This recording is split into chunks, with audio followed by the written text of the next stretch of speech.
You'll see closer up what the proposed routes are, but I just want to point out the legend at the top of the page is proposed new routes, and the legend towards the bottom of the page is extensions of existing routes.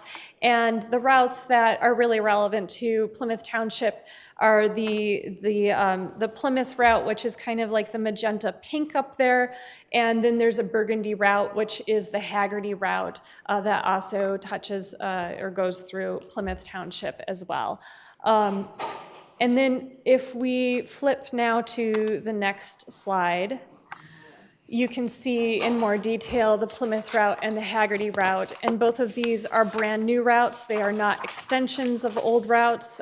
These would be new. So a new 295 Plymouth route and a new 345 Haggerty route. Can't see it now because we're zooming in. So yeah, so the Plymouth route, goes down Plymouth Road and then kind of cuts around near downtown Plymouth.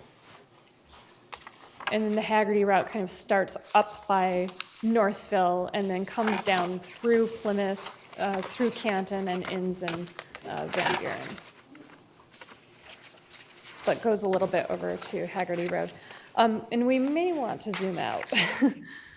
So in terms of why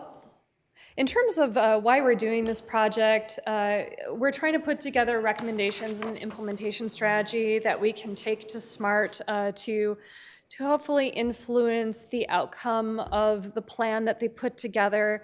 A couple things I'll just talk about. We don't need to go back on the plan, but the plan did not include, for instance, like an extension to Washtenaw County or an extension to the airport, and that will factor in later when I talk about outreach, and you'll see why in the outreach, why those elements are important. Another thing that the plan didn't include is the way that the Haggerty Road or the Haggerty route was created, it didn't go to the high school campus. So it missed Salem, Plymouth, and Canton high schools, where there are 6,000 students there that have a lot of after-school activities.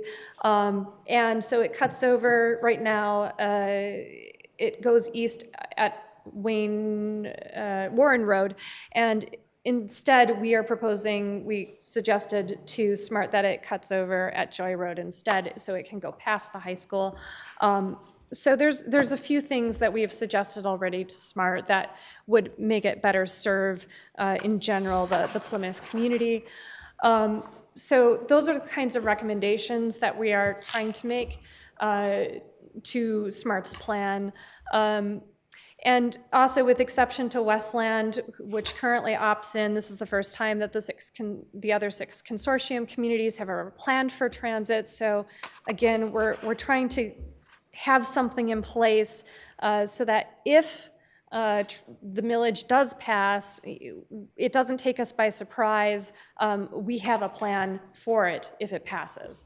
And we have more resources and time and more people resources, time and financial resources with the consortium plan than what SMART was able to invest in the 7 communities out here in Western Wayne County, where we're able to give more thought to what we can do in these 7 communities than what SMART was able to spend in terms of time and resources on these 7 communities, and especially in terms of the outreach, because SMART did these very limited focus groups. They did not go to the general public. They did not ask the general public what they wanted as part of their plan, and the general public ultimately is they are also the voters on the millage.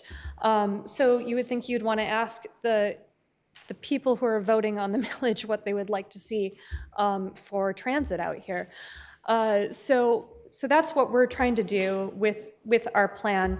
And also, in addition to that, SMART also just spent a little bit of time, even with the elected and appointed officials, just those 2 quick meetings, half hour each time, and mostly from an informational perspective. There wasn't a lot of flow in both directions, so we are really trying with the Transportation Steering Committee to hold like 4 different meetings, an hour each time, where there's a lot of interactive exercises that we're doing with the elected and appointed officials to bring in your opinions on the plan. So next slide, please. So to your question, Supervisor Kermy, these are the transit options. So there's fixed route. Well, these are the transit options that are available by SMART in Western Wayne County. This is what we're really looking at as options if the millage passes. So there's fixed route, which is what most people are familiar with. Those are buses that go along designated routes and drop off and pick up passengers at designated stops at designated times, right? And then there's flex routes. Those are also known as deviated fixed routes. They are sort of a hybrid between fixed routes and demand response. They can deviate from the route, sometimes maybe like a mile in either direction to pick up or drop off passengers, but it requires advanced reservation. So in that way, it's demand response. So you have to call ahead to say, hey, I'd like to be picked up or dropped off at this location. It's off of the normal route. And then there's pure demand response, which requires advanced reservation. It's curb to curb. It could also be door to door. It's known as paratransit or dial-a-ride. That's like Nankin Transit, for instance, what you have for that. And then there's microtransit, and that is a newer mode of transit. And as I mentioned before, what was weird with SMART's question was that they had lumped demand response, which is advanced reservation, in with microtransit, which is on demand. And I'm not sure why they put those 2 modes together, because one requires advanced reservation and the other one you can call up right when you need it.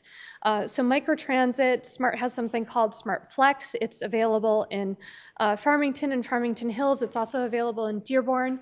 And actually in the SMART February 6th plan, they're looking at splitting the Dearborn zone into 2. They are also looking at expanding SMART Flex out into Van Buren Township. They're looking at putting it in Romulus, and then they are looking at eliminating some of their night routes down by the airport and adding in a flex zone there, just that would operate at night only.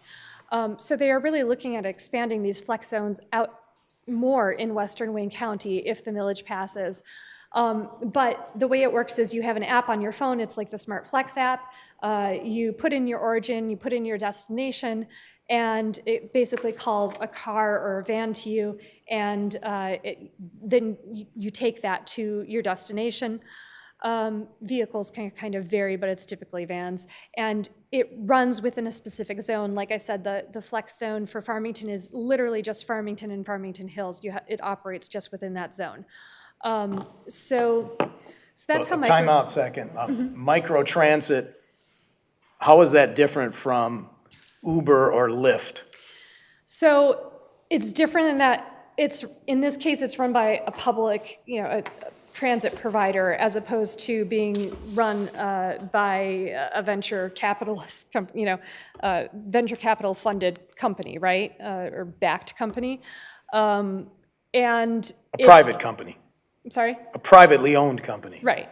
And in this case, too, because it is run by a public entity, it costs significantly less. And sometimes if it's linking to a fixed route, it might be free if you're taking it to get to a fixed route. If you're taking it just to get to another destination other than a fixed route, then it's going to be maybe like half the cost of like an Uber or Lyft. I don't know what the exact rates are that Smart charges for the flex service. Okay, But so it's going to depend on distance too, and time of day. It's probably dynamic pricing. Are the people in the room able to hear what she's saying? Yes. Okay. Just don't get too far away from that microphone. So could you give me an example? Let's say in Plymouth, I want to go to the Lions game, the football game on Sunday.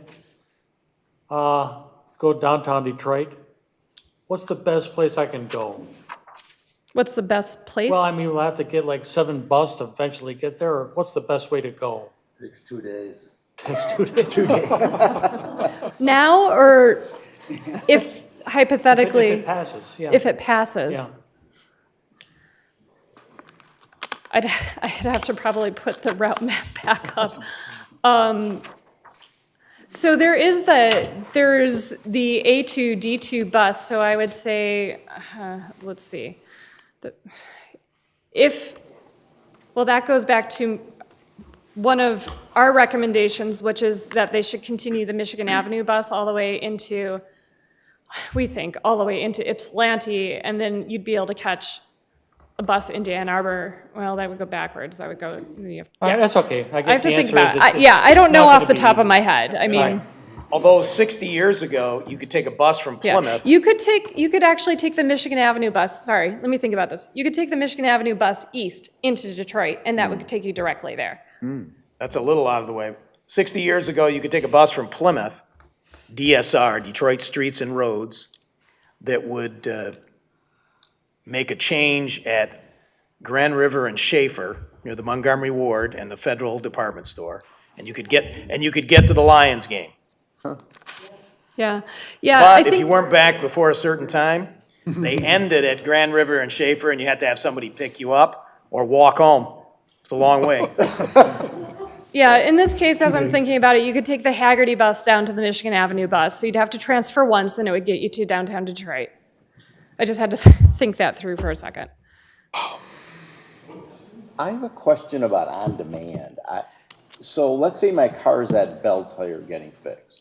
I need a ride there to pick it up because it's done. I could use Smart. They could pick me up at my house and drive me to Bell Tire? Or what? So if you 'Cause had. that seems hard to believe. Yeah, so if you had Flex Zone here in Plymouth Let's say we Township, did, yeah. which they're not proposing for Oh, Plymouth Township, they're oh, proposing it for Van Buren Okay, Township. okay. We Yeah. wouldn't have Flex. You wouldn't have Flex as the February 6th plan is proposing. Okay. Because it's more, because you're getting more fixed routes here, where they're putting Flex is where they're putting less fixed routes. Okay. Yeah, I see. Yeah. Got it. Okay. But it's always the last mile that kills you, because if there's a bus on Ann Arbor Road, the tire repair is a good example. I wanna drop my car off for the day and I need a ride. I still gotta get to Ann Arbor Road, and that's the challenge. Yeah. Cause it's 20 below zero and it's a 2-mile walk. yeah. So you could potentially use, I'm assuming, let's see, Nankin Transit also doesn't go here right now. I mean, maybe they would look at expanding Nankin Transit if the millage passed as well. And I know that anybody can ride Nankin Transit, and as part of that expansion, they might also look at reducing the advance reservation time under that too. So I know that some dial-a-ride services do have same-day operations. So it just depends on how well they're funded.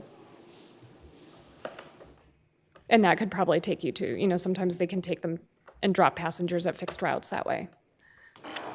Okay, but for the most part, Plymouth and Plymouth Township will be served by these fixed routes, this Plymouth Road. Plymouth Road and Haggerty Road are Okay. the two routes that are Okay. proposed to serve Plymouth Got it. Township. Okay. Yeah.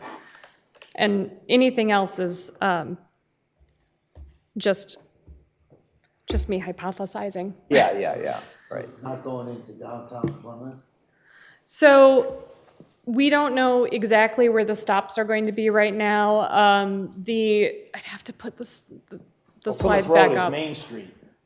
I think one of the routes kind of goes near Hines Drive. It's like a little outside of downtown, and then I think one of the other routes goes a little bit closer to the downtown.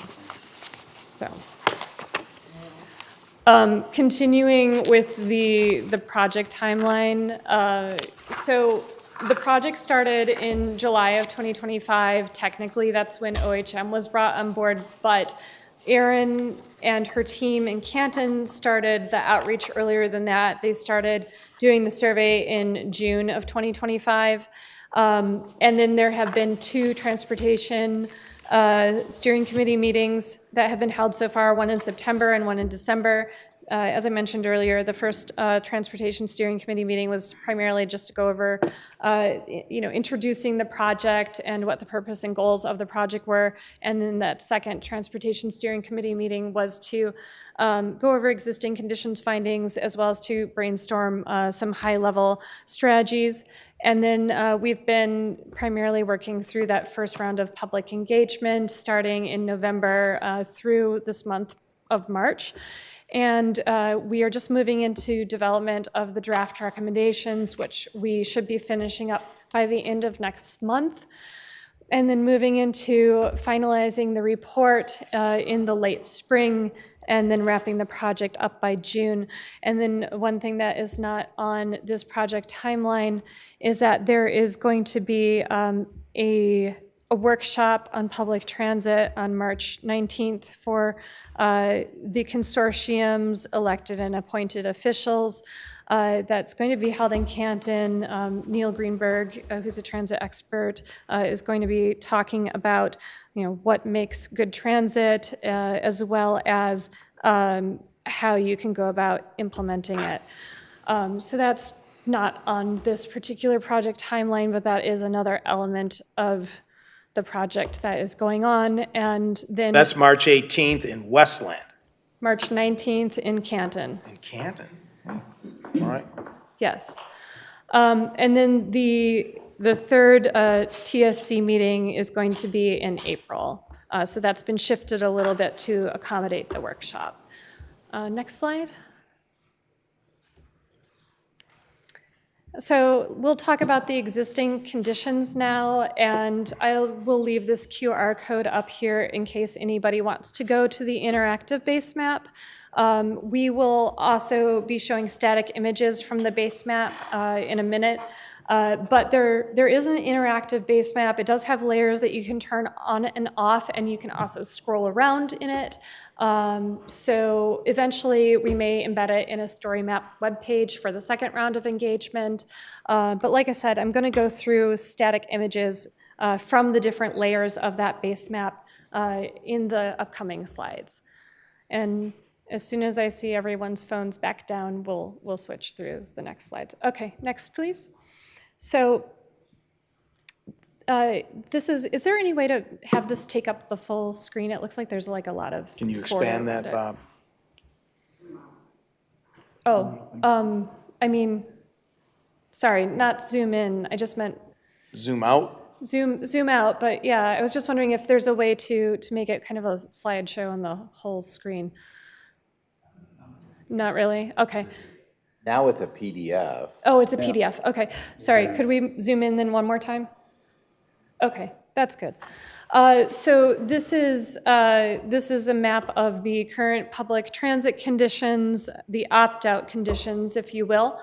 And the only consortium community that is currently served by transit, by SMART, actually, I should say, because there's other communities served by transit, is Westland. And then also Canton and Westland are served by Nankin Transit. So sorry, please don't zoom in. Yeah. Could We're we? we're looking for see the detail a little bit, then we'll zoom back out. Yeah, I think if we could just leave it not zoomed in, that would be better. Thank you. So Canton and Westland are part of Nankin Transit, and Nankin Transit does allow you to go and take rides that go 1 mile outside of the border, so you can see where that does include portions of Plymouth Township in that 1 mile area. So you can go to Plymouth Township, you just can't have a ride generated from Plymouth Township with Nankin Transit.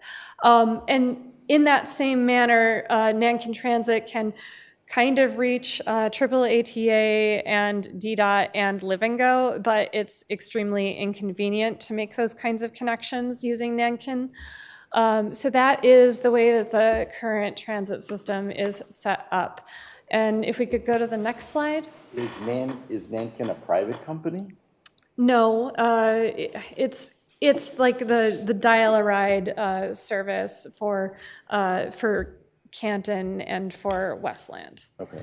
So So it's still a smart it's owned, not owned by Smart, but it's associated maybe with. funded by Smart? It gets some of its Okay, funding. all Yeah. right. So I think they're both funded through the Wayne County Transit Authority. Because again, Smart doesn't fund any, like their funding Right. comes from the Wayne County. Okay.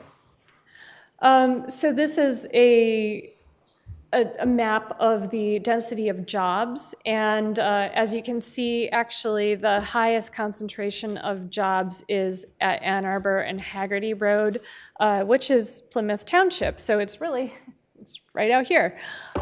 So that is where we see the highest concentration of jobs in the consortium, and as you saw in the February 6th plan, there is the Plymouth fixed route proposed for this area, and that's certainly, the jobs concentration is certainly playing a role in why SMART is choosing to propose a route here.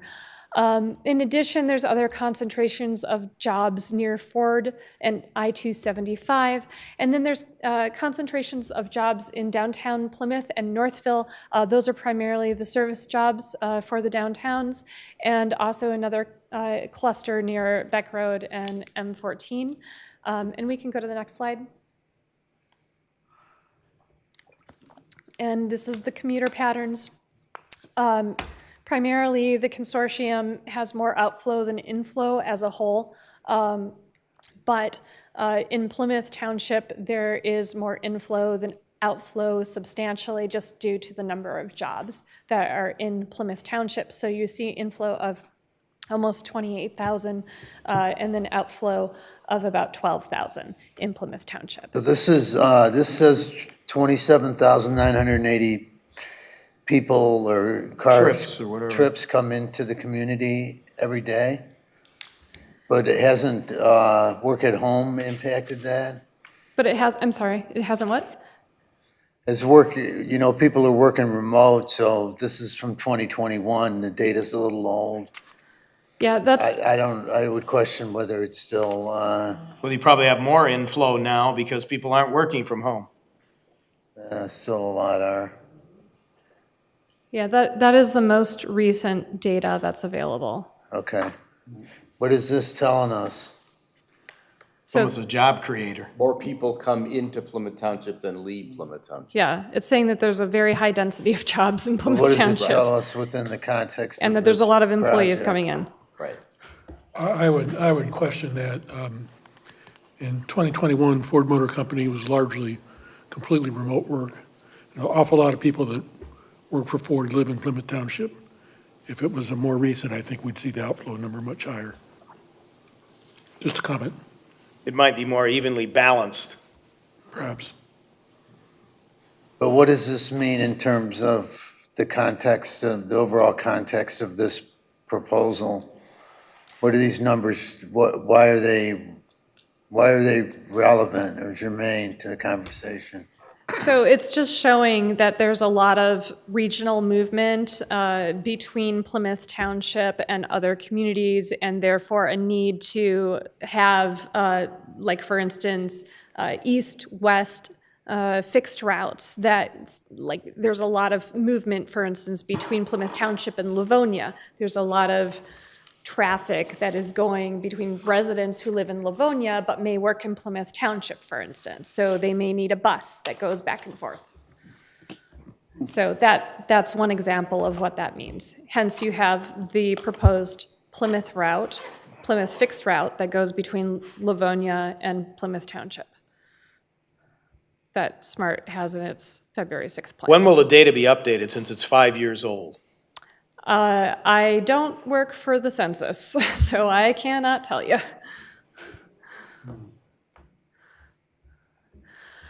So this is a map of the population densities in the consortium communities, and as you can see, most of the population density is scattered throughout Westland and in the city of Plymouth and a little bit in Canton Township, less so. You don't see huge pockets of it in Plymouth Township. It's kind of medium population density in Plymouth Township, if you will, medium-low. So mostly, like I said, Westland and city of Plymouth. Next slide. And then kind of same with the senior population density, not a lot to say for Plymouth Township for the senior population density, although you kind of see more pockets of it in southern Plymouth Township. And Westland has a lot of seniors by comparison on this map, as does the city of Northville. Next slide. For the youth population, again, the southern half of Plymouth Township has more youth than the northern half, but still not as many compared to Westland or Canton Township, or even the west side of the city of Plymouth. And next, yep.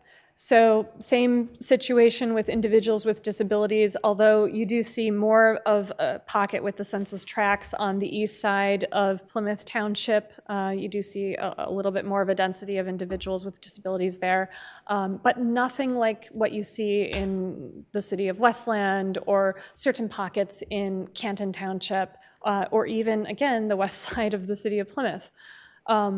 So just Plymouth Township doesn't really pop on a lot of these maps, except like the jobs map. The jobs map really is where Plymouth Township pops up. Next slide. And then same with, well, actually, there is a little bit of a pop on zero-car households in the the northeast corner of Plymouth Township here. Not like what you're seeing in Westland, but a little bit more than what you're seeing in the other consortium communities here, except for that census tract in Canton Township. Let's think about what's in the northeast corner. Independence Village. Yeah, it's It's right, not, Senior assisted it's- living.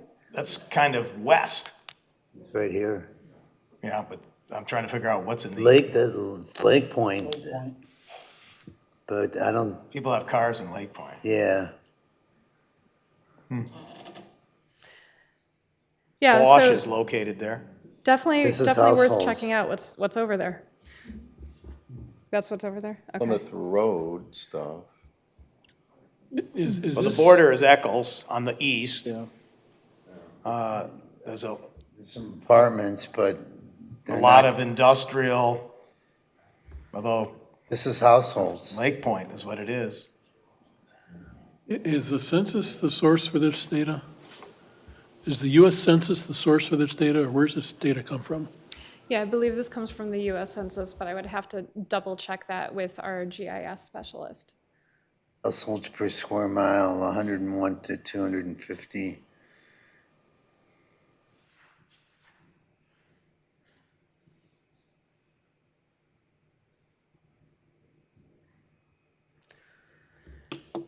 And then with low-income households, it's mostly the city of Westland that has the higher densities.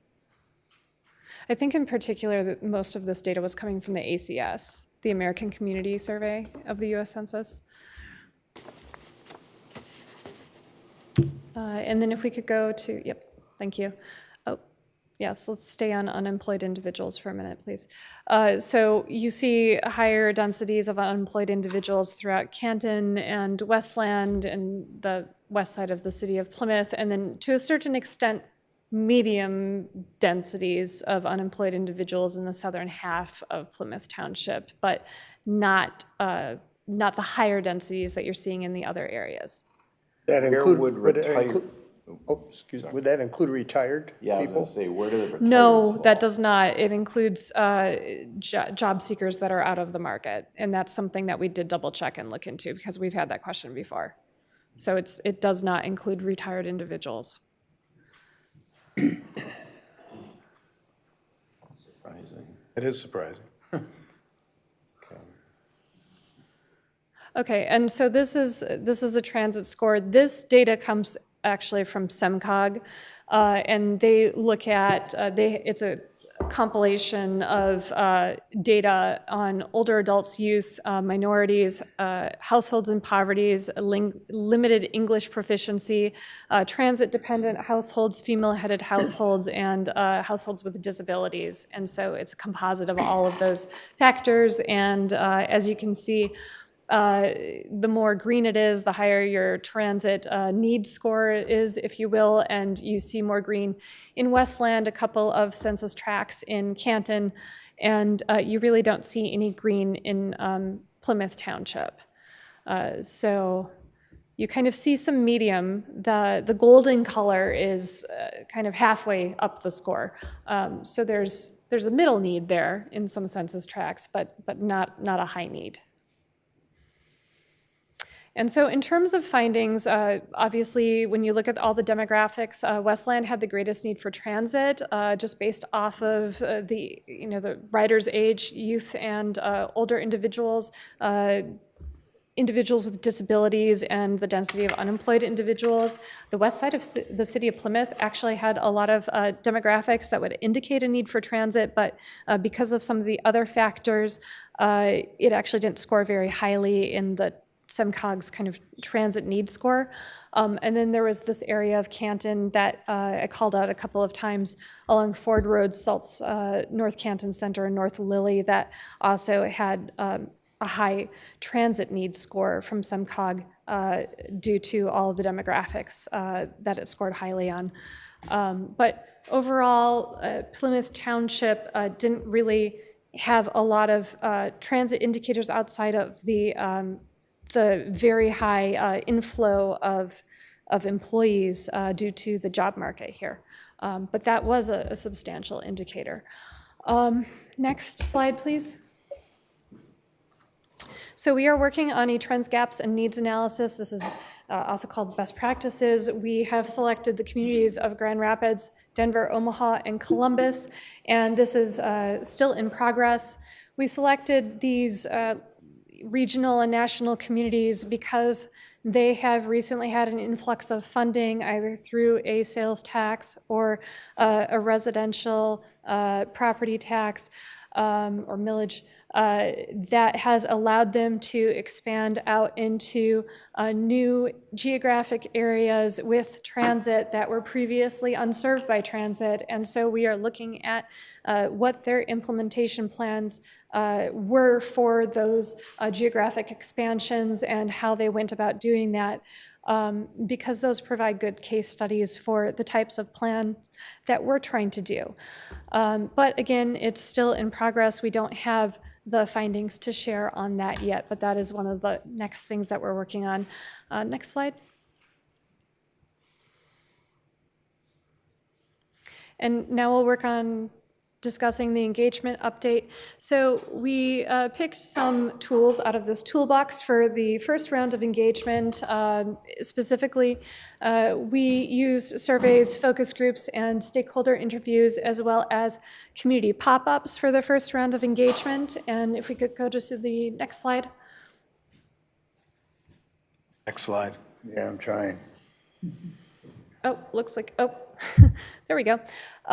So this was the engagement schedule that we used for the first round. We held our first TSC on September 17th, and then the second one on December 4th. As I mentioned, the third one will be in April. There was a community survey that was done in June that Erin put together. We'll talk about that in a bit. Erin also did about 4 to 5 stakeholder interviews that were just done for Canton Township, that were also done in the summer before OHM became involved with the project. Again, those were just limited to Canton Township, so we're not really going to talk about those tonight. And then there was a series of pop-ups. We will get into those. A business survey that was also distributed among the consortium communities. And the city of Northville also did its own transit survey recently that closed a few weeks ago. We won't talk about that because it was very specific to Northville. And then there's another round of engagement coming up in April.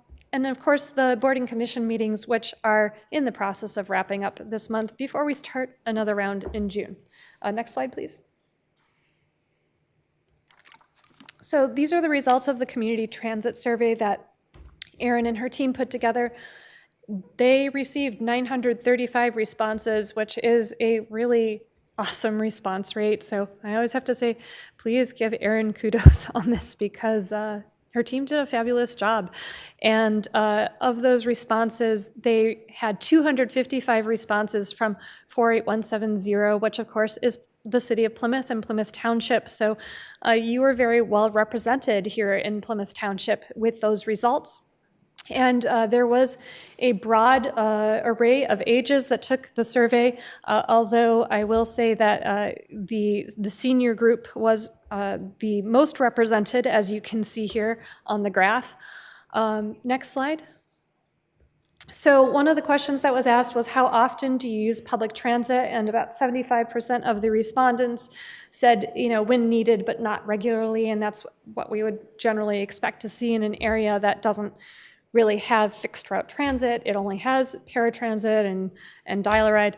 And then of those, 18% said they use SMART, 15% said they use DDOT, and then 7% said that they use like paratransit. Next. So we also asked reasons why people don't use public transit, and the three top reasons were all around accessibility to transit. So it had to do with not being served, or transit doesn't serve the geographic area where people are living, or not being able to access the stops, or not having knowledge of where they can get to transit. So this is all reflective of the area of Western Wayne County just not being opt-in and not currently being connected to the SMART network, not having fixed routes. So that's about what we would expect to see as results in this kind of question. Next. So another question that was asked was, what public transit services would you like to incorporate, or would you like incorporated or expanded into your community? And the number one thing that people wanted to see was fixed route service. No surprise that people wanted to see just buses, standard buses incorporated into the community. The number two thing that people said, and I do want to point out that this is not going to happen off of 1 mil, is light rail or subway. It's just not realistic at all. And probably, even with more mills than 1 mil, not realistic during my lifetime out here. We don't even have it in Detroit at the moment, so. But it was interesting to see the response on that. And that was, and then the third mode that people wanted to see was flex route service, which I will point out, there's no flex route service proposed right now in SMART's February 6th plan, and that was interesting to see because I think it is a popular option that is that hybrid between fixed route and demand response, and they aren't considering it right now in their plan. Next. So then there was another question asked, what amenities are most important to include at a public transit bus stop? And all of these were focused more around safety and security and comfort, and included covered structures, real-time arrival information on the stop, because even if you have an app on your phone, what's to say that your phone battery won't die while you're waiting for a bus to come? So it's nice to be able to have that on the shelter itself, and then lighting. And so all of these can improve the safety and security and comfort of passengers while they're waiting for the bus. Next question. Oh, we're done with the questions. Okay, we're on to the pop-ups. Go ahead. So we did these pop-ups in the summer and fall of 2025. They were completed for every consortium community except for Northville Township. Next. So the pop-up statistics. There were 3 different exercises done as part of the pop-ups. There was a destination board exercise, a transit mode exercise, and then people could just leave post-it note comments. As you can see from this slide, the destination board exercise was for some reason far more popular than the other options, and we got 1,185 total stickers placed. Next. So for Plymouth Township, we came out to the fire safety event that was on October 11th, and of the responses we received, 73% of respondents were most interested in fixed route transit, and the top destinations that residents in Plymouth Township wanted to connect to were the airport, Ann Arbor, and special events such as concert and sporting events. And next slide. As you can see, they were pretty much right in line with what all of the pop-ups said about their destinations that they wanted connections to, because the airport was the #1 destination that consortium members wanted to connect to. Across all 7 consortiums, it got the most amount of stickers placed on it. And if you think back to the February 6th SMART plan, you will see, or you may remember, there is no connection to the airport proposed in that plan. So one of the recommendations that we have made to SMART is please provide a connection to the airport, because it is the #1 thing that people would like to see in Western Wayne County in the plan for the expansion into Western Wayne County. And there's an easy way they could do that, which is that they have this 20-mile-long proposed Haggerty route that ends right now in Van Buren Township. It starts all the way in Northville, goes through Northville, City of Northville, Northville Township, City of Plymouth, Plymouth Township, Canton Township, and Haggerty. So it hits almost all the communities in the consortium except Westland, which also has its own way to get to the airport already, so it doesn't matter. So it hits all those consortium communities. All they would have to do is bring it over on I-94 for 5 miles, and then they'd be at the airport. So now you've connected all of the consortium communities to the airport on that line. So we were told that that would make it too long in our initial conversation. We're like, it's already 20 miles, what's 5 more miles? So we'll keep pushing on that. Oh, please don't go yet. And so also they said, you know, the other thing that was mentioned on here was Detroit was the #2 destination. Ann Arbor was another destination that came up a lot. And the Michigan Avenue line that was on the February 6th plan stops less than a mile from the Washtenaw County border. I may have already mentioned that. So we proposed that they could continue it on into Washtenaw County and potentially to Ypsi. And same way, you asked the question earlier, how to get to Detroit. I said, well, you could take Haggerty down to Michigan Avenue. And you said, well, you know, is there a more direct way? And actually, that was one of the things that we've suggested to SMART is like, could you have a more direct way from like the Plymouth Northville area rather than having to go down to Michigan Avenue? That was one of our recommendations. So now we can go to the next slide. So of the responses that we got, 56% of respondents are most interested in fixed routes. This is in keeping with the responses that we saw with the other survey that got the 935 responses. Most of those respondents were also most interested in fixed routes. And again, this is in opposition to what SMART found when SMART did its public outreach.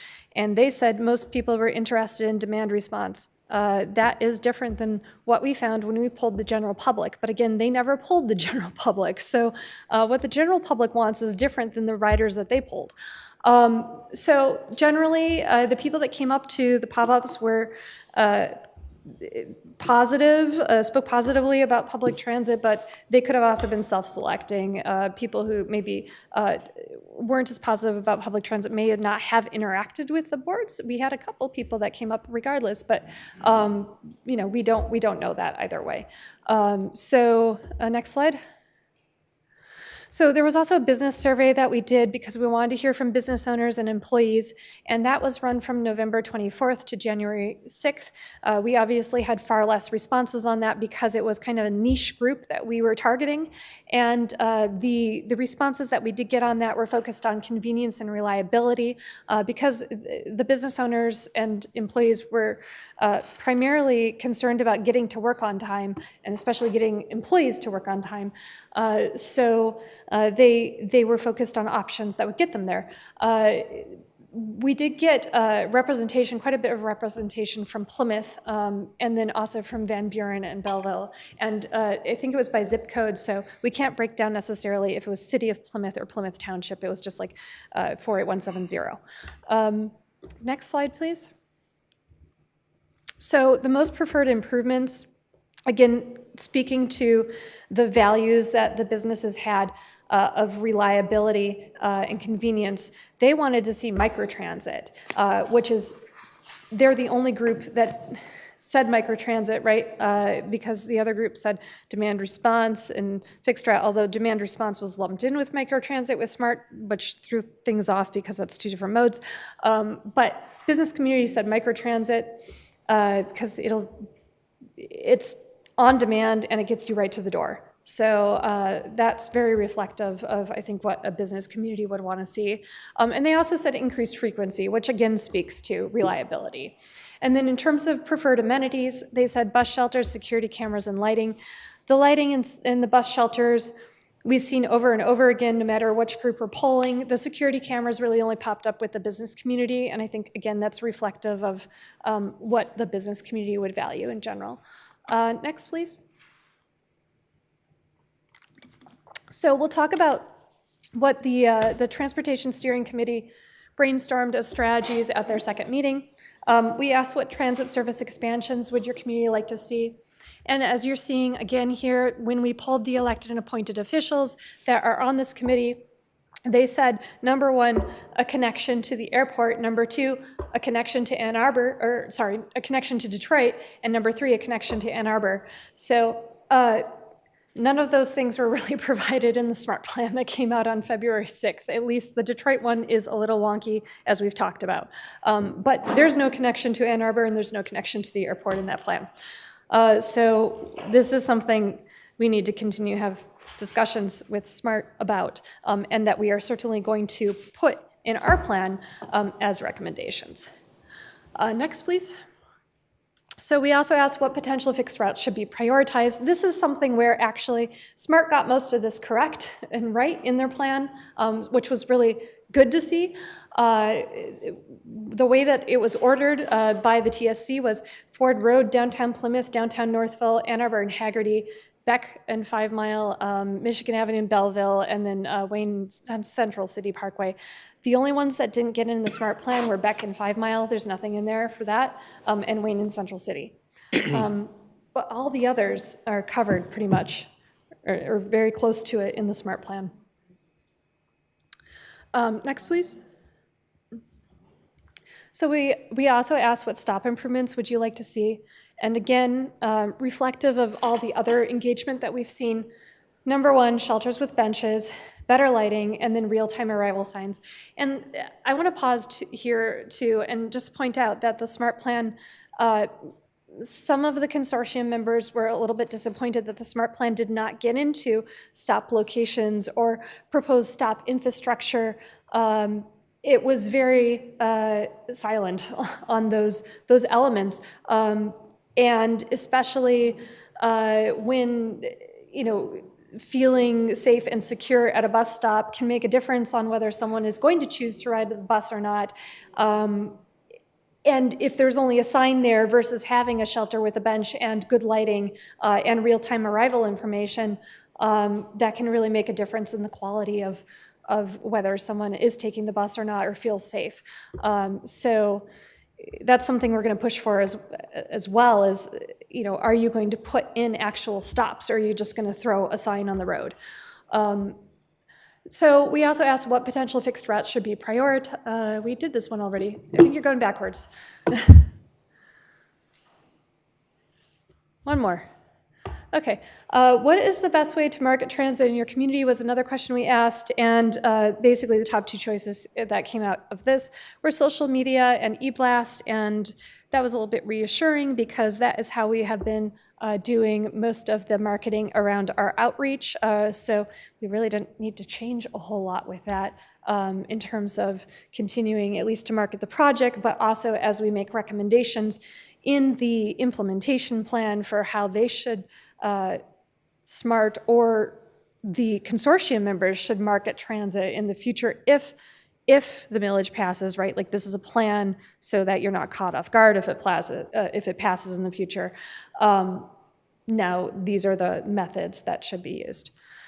Next, please. So we also asked what transit tech is most important for your community, and this is all transit technology that already exists and is mostly already used by SMART and DDOT in the region, except the mobility wallet because it's in a pilot phase with the RTA. There's already apps showing real-time route information, an app for dial-a-ride. But the reason that we wanted to pull the TSC on this was just to understand if SMART was going to make continued investments in technology or concentrate or target bringing technology that they already have like into Western Wayne County, like where should they concentrate those efforts? So we can make those recommendations in the plan. So that's why we wanted to ask this question. Next, please. Okay, so this is Erin's question. I always point this out when we get to this question. This is her favorite question. And it's, would you be interested in partnering with other consortium member communities on future grants to support transit-related infrastructure? And Erin loves this question because no one said no. So everyone said yes or maybe. So for next steps, we're almost at the end. Hopefully no one's asleep yet. Promise, it's almost over.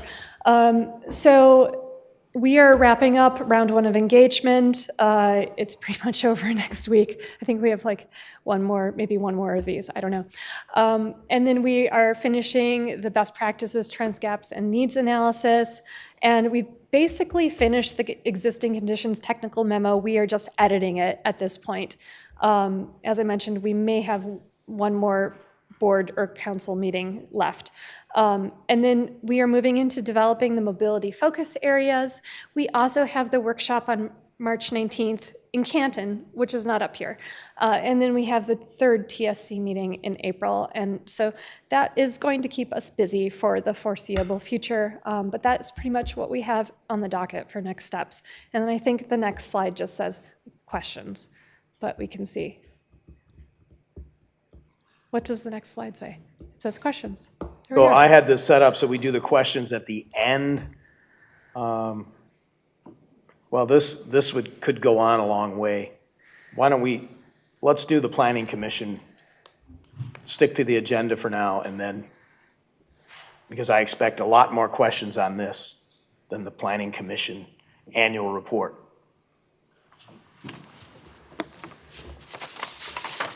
But not yet. We're going to talk about Planning Commission first, which is the annual report. Second item on the agenda.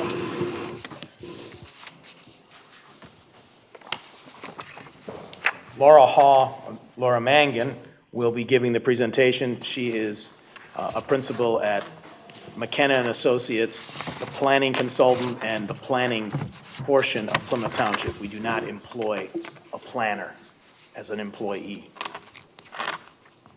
Evening, trustees and planning commission members. Again, Laura Mangan with McKenna.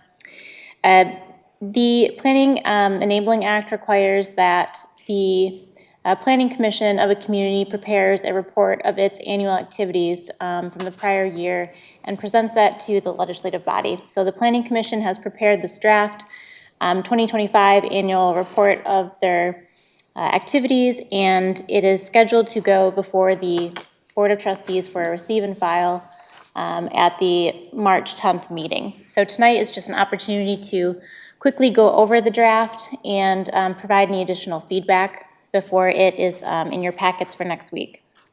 This is a high-level summary of all the activities that the Planning Commission has done last year.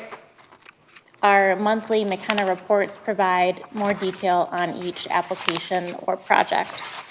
So just in quick summary, the Planning Commission met 19 times in 2025, 5 of which were study sessions. We note the membership there on page 2 and acknowledge the hard work of the steering committee, which includes former Commissioner Dave Ladowick.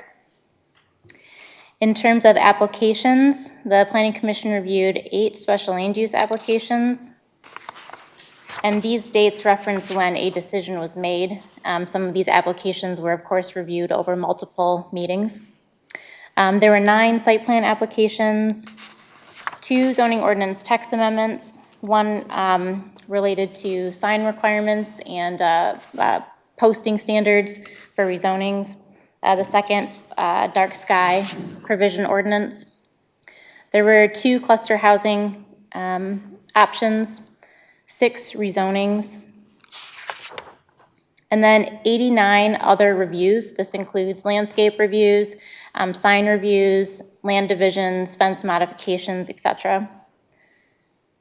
And then, of course, we note the ongoing efforts to update the master plan, and a couple recommendations there on the last page for this year, 2026, of course, wrapping up the master plan adoption later or early this summer, and then some recommendations for text amendments to the zoning ordinance to implement the vision of the master plan. If you have any questions, I'm happy to answer them. You can also send any questions to the planning department before next week. I'm just curious to know, when you look at what planning and zoning in 2026, is there anything here that reflects our need to look at our ordinances as it relates to the potential of the moratorium we have on the data centers? No, we did not specifically note that. We can, if you like, could add that. Okay.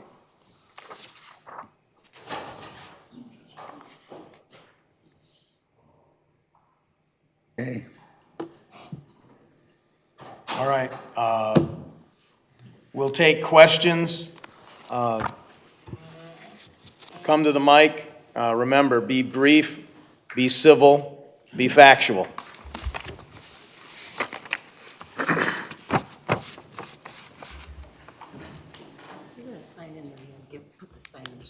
Sure.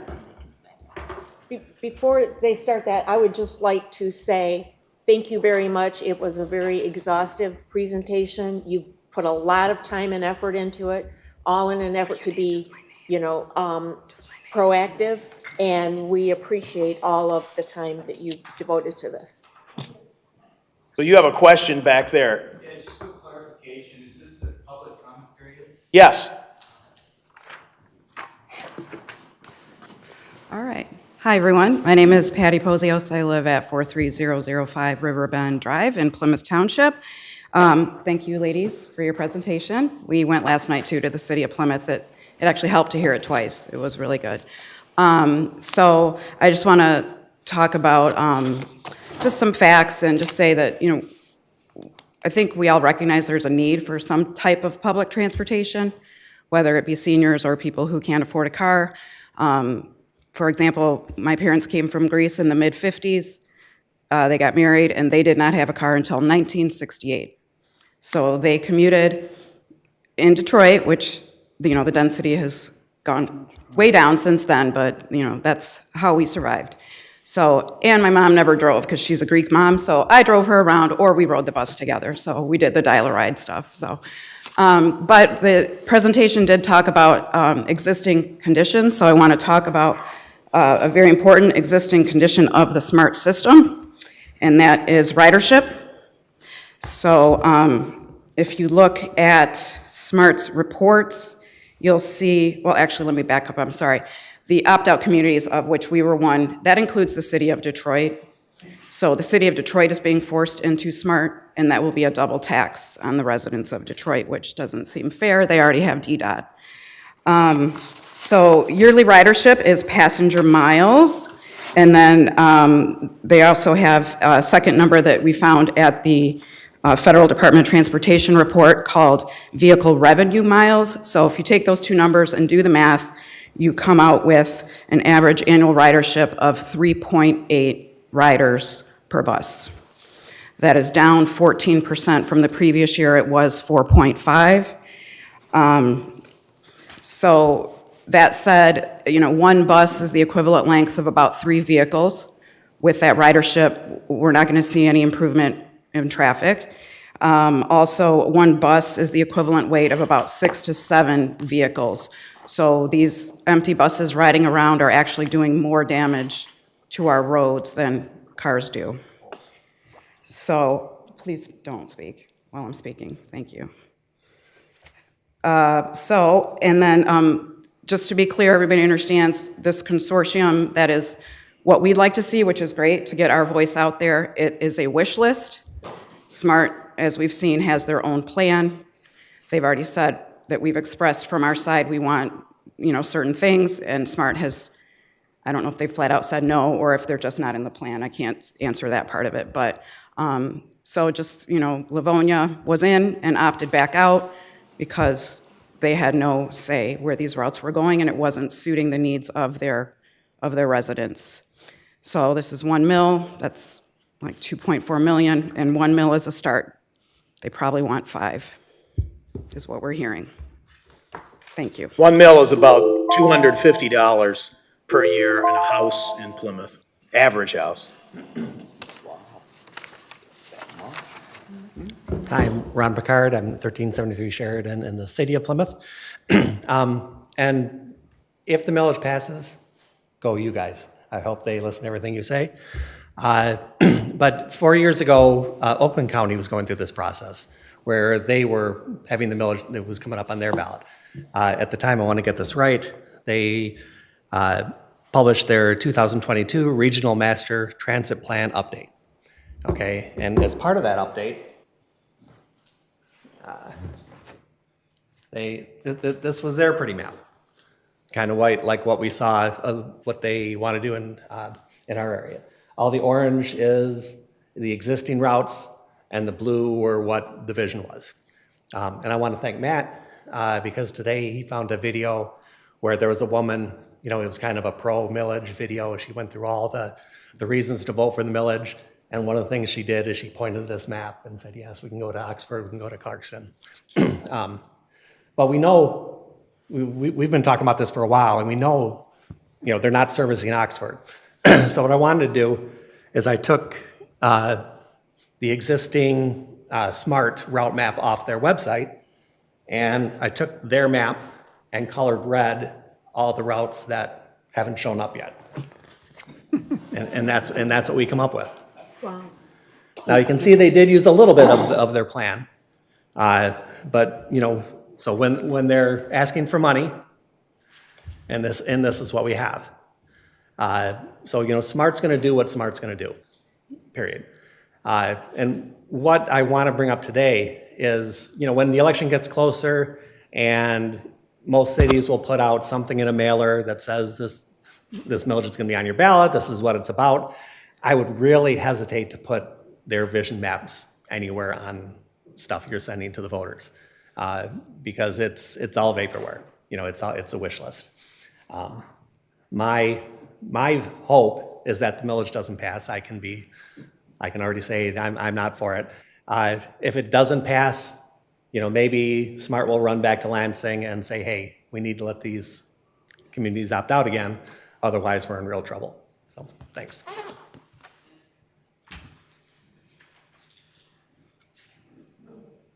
Is this your phone? Ron? Can't live without it. I got 2 teenagers. Die. Thank you, trustees and commissioners. My name is Matthew Wilk. I'm 17245 Cameron Drive. I live in Northville Township, but we have a commonality of interest here. You've heard 2 very powerful pieces of information, and we really thank the ladies that did the presentation. They've done this twice. What they provided you is something that's very aspirational. This is what could happen. This is what might happen. If you look at the report that's in your packet, you'll see a lot of verbs like that. What you won't see is a lot of verbs that say, we promise, we will, we shall, because these are hopes and thoughts, and as you saw from Ron's map, they haven't had a good track record for that. Let me add a couple of other facts that I've heard recently and that our research has shown. Our research has shown unequivocally there is an average of 3.88 people that ride each bus. If you see them riding around, you'll see something new. Their windows are blacked out. One can only wonder why. Number 2, the current SMART pension fund has somewhere between a $20 and $72 million hole that we would be picking up. I know you all, especially the trustees, have worked very hard to make sure you limit those things, cutting your costs to pay those obligations down. SMART simply has not. Right now, SMART is receiving a 97% subsidy. That is to say that fares make up 3% of SMART's revenue.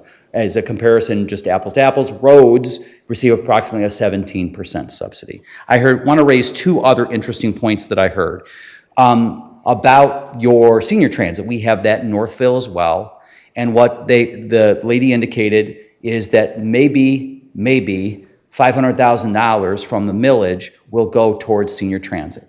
Right now, the millage is $57 million a year. A 10-year millage is $500 million in new taxes in Wayne County.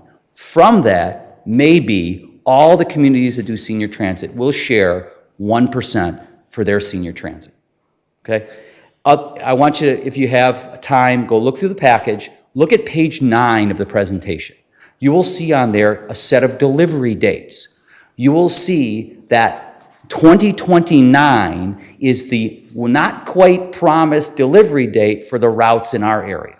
They're advertising that our residents are going to pay, I believe in Plymouth Township, it's $2.4 million annually in 2027 and 2028. And 2029, we're going to hope that we get a route out of that or two. Same in Northville Township, where it's about $3 million. I made this presentation earlier. So they've admitted that these are things they try for. Unfortunately, their track record is very poor. They don't deliver these things. So when you guys are considering reviewing this and taking a position on this issue, I think you guys have been good stewards of the public's money. I simply think this isn't one of those opportunities. Thank you very much for your time. Thank you.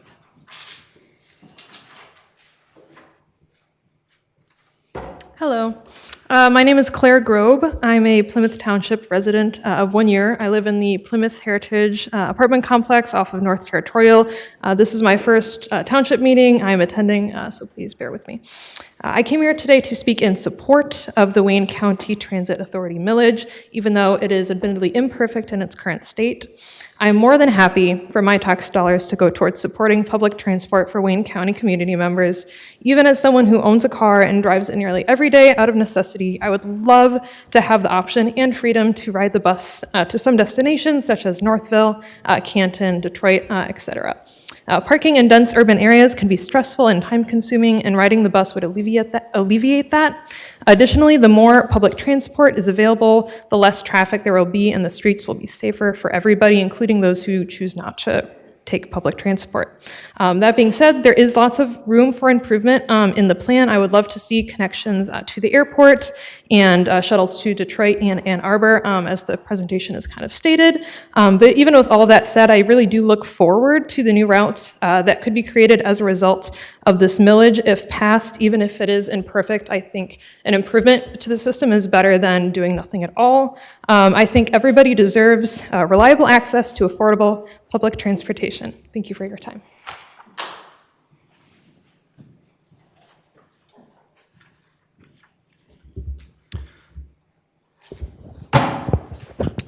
That's better.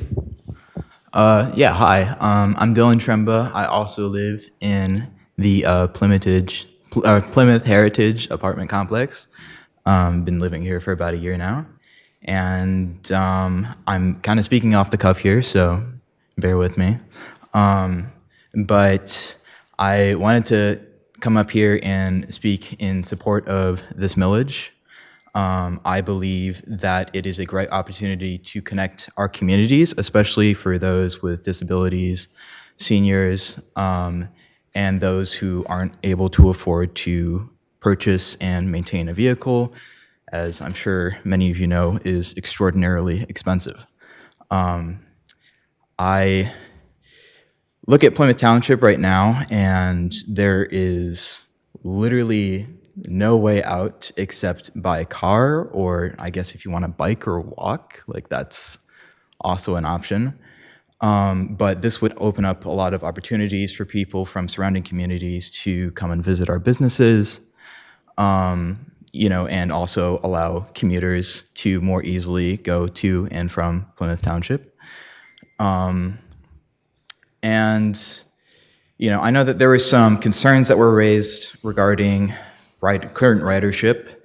And I just wanted to say that, if you look at other countries around the world, first world countries like in Europe or, in, say, Japan or South Korea, they have significantly superior public transit to us.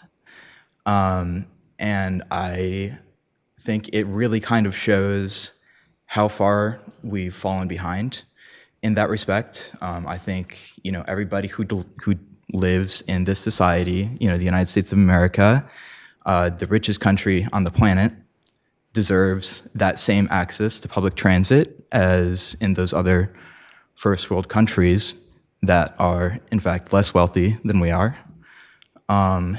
And again, regarding ridership, I understand that there are some concerns that the numbers were low, but, if you make a good, robust public transit system, fast, reliable, I understand that there are concerns that maybe this isn't what this millage is, but again, right now, we literally have nothing. We're going from 0 to 1 here, so, we have to start somewhere. And I think, this could be a good, point to push off from to achieve greater things in the future. So yeah, thank you very much. Appreciate it.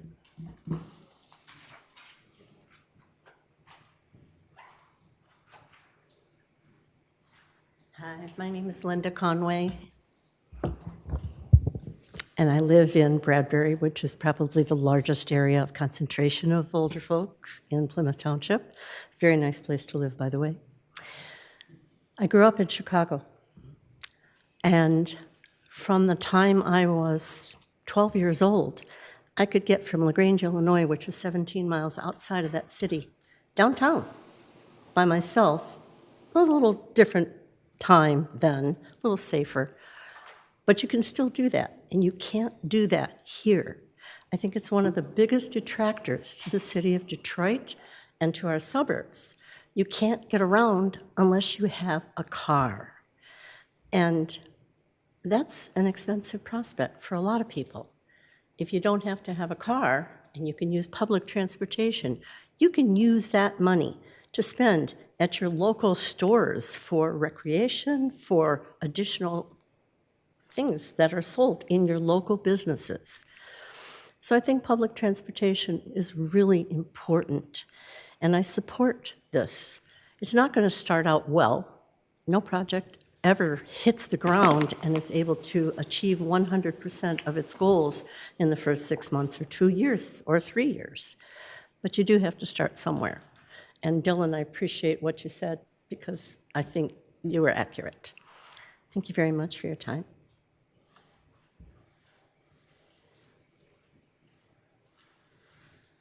Good evening. I'm Walt Coleman. I've been a resident of Plymouth for 62 years now. I live in West Briar subdivision. A lot of this just seems to be reaching into taxpayers' pockets more and more these days. We as homeowners have sacrificed a lot through our lives to live here, to pay our taxes, to put our kids through school, to pay for all the local amenities and that. I can understand and sympathize with the public wanting transportation, but when you take a look at the small percentage of people that it services versus the burden that it places on the taxpayers is quite onerous. We're already paying for the DIA, the zoo, Schoolcraft College, a bunch of other things that are, once again, seemingly reaching into what everybody perceives as endless, deep pockets. One of the things that I've noticed too, that since, like with the zoo, they're so flush with money now. Now they're reaching out globally to support other zoos around the place. And we don't get a break as taxpayers for all this. When you take a look at the debt of SMART and everything, once again, I think they're just looking at us as far as being a cash cow for them. So I am dead set against this, and I'm sure that most residents do, and I hope that they come out and vote accordingly when this comes. Thank you.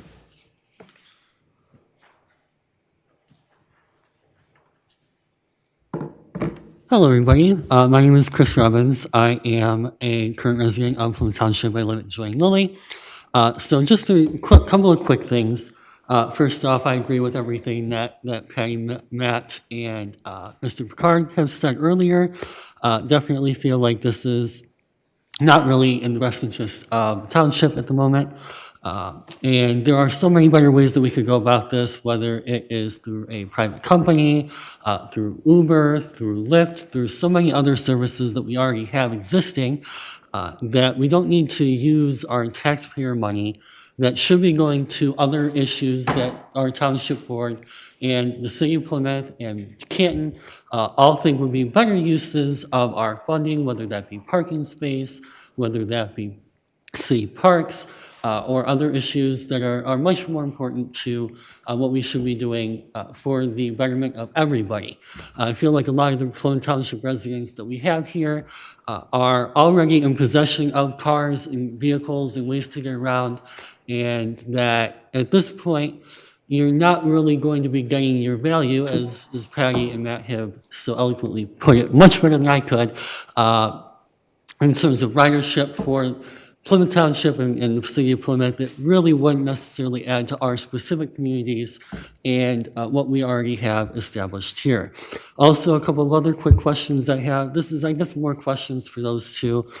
First off is, I know that the current plan doesn't really have great infrastructure for stops already in place.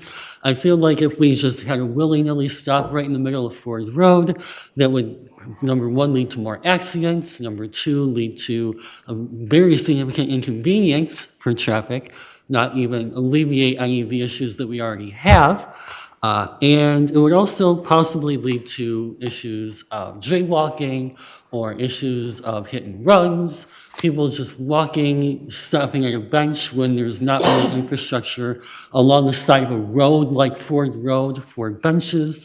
It really doesn't necessarily solve any of those issues. And I also feel like it's important to consider how people would get to those stops. For example, for me, I live at Joy and Lily. I don't necessarily have the ability to walk to Ford Road to get to a stop. I would end up having to take a car that I already have that I would be driving to my destination anyways, just to get to that stop location. I guess those are my main questions and concerns. Thank you all very much for everything that everyone here does. Appreciate it. And yeah, thank you guys.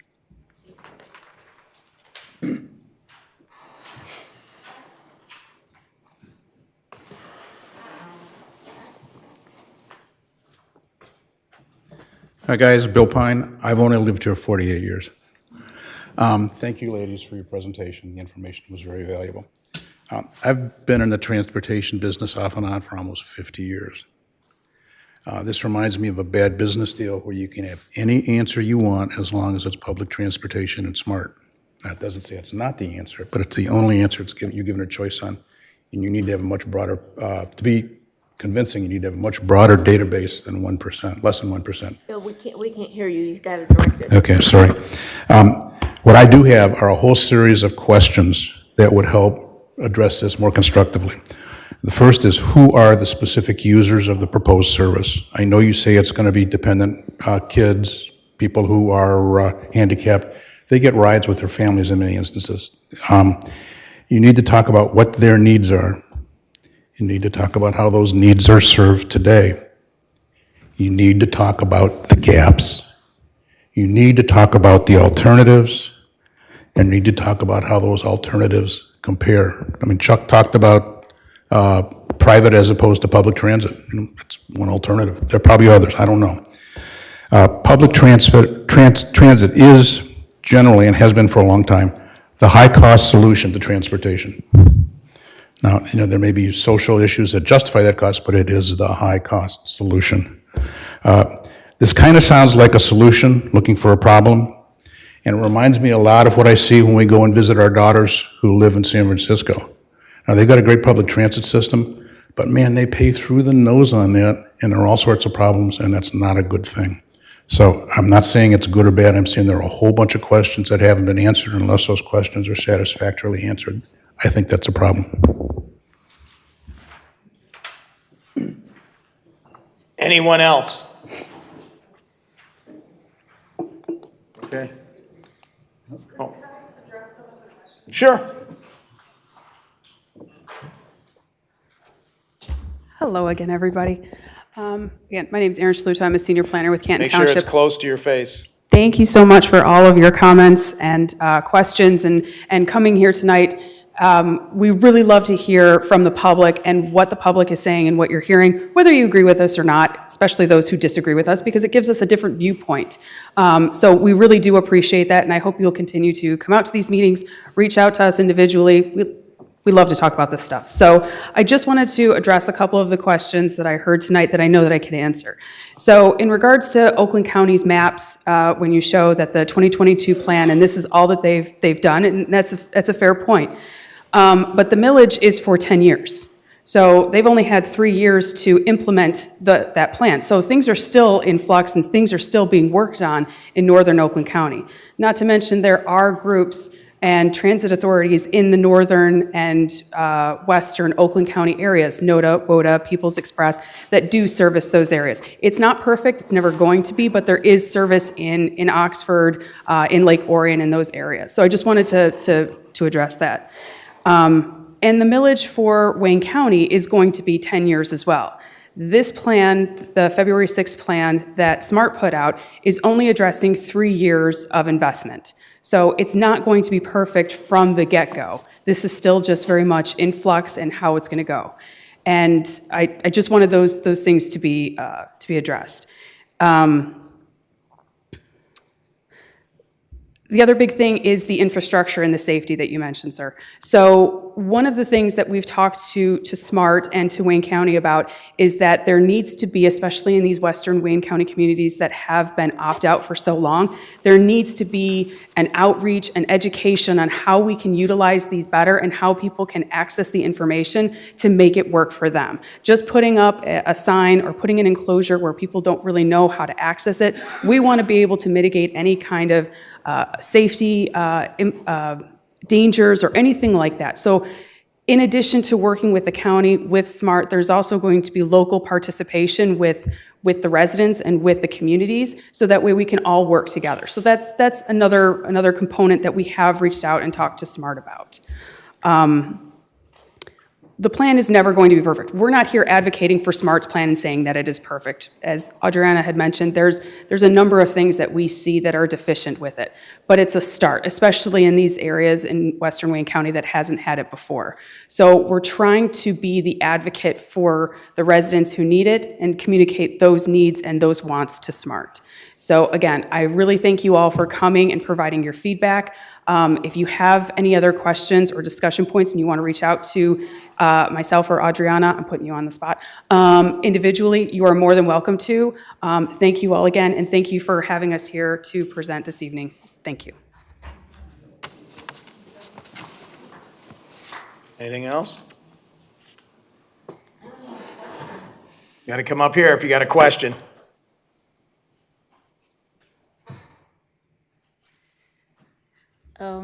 Tell us who you are. I'm Jacqueline Coit. I live in Bradbury Park Homes. Oh, in Bradbury? Yep. I just would like to learn what influence communities have on the services and routes that would be provided. I mean, if the millage is approved, is there any influence that you guys, for example, would have on that? My judgment is very little. Okay. And you can kind of see that already. They haven't even approved the millage, and they're already going their own way. I'm talking about SMART. Mm-hmm. For example, there's no consideration for the most popular destination, the airport, and downtown Detroit and Ann Arbor. So I think that they need to get a message that they need to listen. Yeah, I just wondered if, where the money You would comes expect from. them to Do you have listen any- more now because they're trying to get past it. But I guess they're... That was all my question.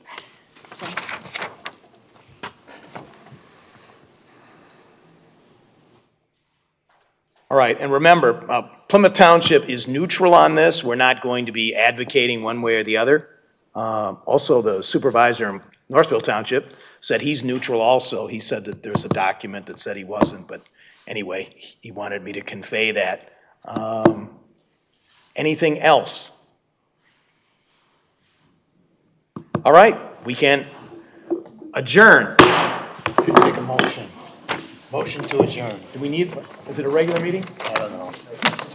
It's just a work session, we don't need to have a